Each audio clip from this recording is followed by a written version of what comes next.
শুধু বিঘে দুই ছিল মোর ভুই, আর সবে গেছে ঋণে। বাবু বলিলেন, বুঝেছ উপেন, এ জমি লইব কিনে।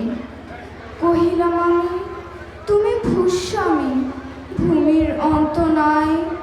চেয়ে দেখো, মোর আছে বড় জোর, মরিবার মতো ঠাই। শুনি রাজা কহে, বাপু জানো তো হে, করেছি বাগানখানা। পেলে 2 বিঘে, প্রস্থেও দীঘে, সমান হইবে টানা। ওটা দিতে হবে? কহিলাম, তবে বক্ষে জুড়িয়া পানি। সজল চক্ষে করুণ রক্ষে গরিবের ভিটেখানি। সপ্তপুরুষ যেথায় মানুষ, সে মাটি সোনার বাড়া। দৈনিক দায়ী বেচিব সে মাই, এমনই লক্ষ্মী ছাড়া। ধন্যবাদ।